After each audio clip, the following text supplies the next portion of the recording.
What would you do if a strange man stood outside your window, staring, never blinking, never moving?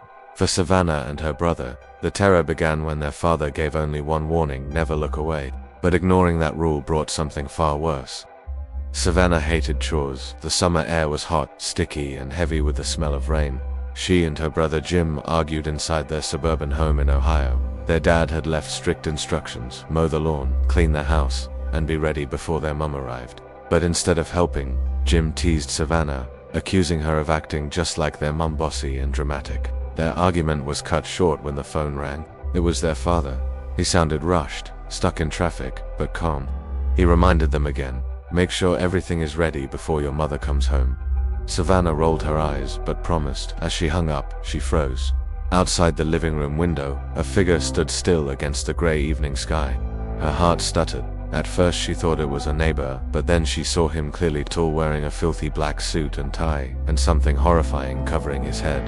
A burlap sack. Chains hung loosely around his neck, clinking with the faint breeze. The man didn't move, didn't shift, didn't breathe. He just stared. Savannah's pulse spiked. She grabbed the phone again and called her dad. Her voice trembled. "Dad, there's someone outside. He's just staring at me." Her father's voice hardened instantly. "Listen to me, Savannah. Don't look away. No matter what, keep your eyes on him. I'll be there in 10 minutes. Confused, she pressed. "Why? Who is he?" Her father snapped. "Just do what I say. Tell Jim to lock every door and window. And remember, don't look away." She lowered the phone, her body shaking. Jim entered the room, still complaining about his missing charger. But when his eyes followed her gaze out the window, his smirk dropped. His face went pale. "What the hell? Who is that?" he whispered. Savannah explained quickly. "Dad said don't look away." Jim laughed nervously, trying to mask his fear. "What does that even mean? He's just standing there." But Savannah didn't move. The figure hadn't twitched. Its presence was suffocating, like a nightmare pressing against the glass. She shoved Jim toward the door. "Lock everything. I'll stay here. Don't argue, just do it." Grumbling, Jim obeyed. Savannah's eyes burned from staring too long, but she didn't dare blink for more than a second. The man's head tilted slightly, as though he knew she was tiring. Then Jim came back. He looked annoyed. "See, nothing's changed. He's still there. You're freaking out over nothing." But when Savannah glanced at Jim and then back to the window, her blood ran cold. The man was gone. "You idiot," she screamed. "You looked away." "No, I didn't," Jim shouted back. "He's still there. He hasn't moved at all." But Savannah saw only an empty yard, nothing but swaying grass. Her phone buzzed again. It was Dad. She answered with tears in her voice. "Dad, he's gone. Jim says he still sees him, but I don't." Her father's voice broke with tension. "Then there are two of them now."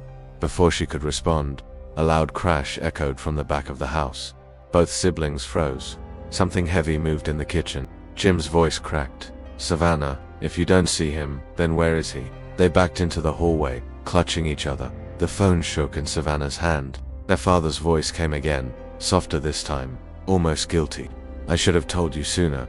It's been following me since before you were born. When you look away, it gets closer, and sometimes it multiplies." Footsteps dragged across the tile floor. A shadow stretched across the hall. Savannah gripped Jim's arm. "Dad, what do we do?" Her father whispered. "Don't look away from yours. Whatever you do, keep watching it, or you won't survive."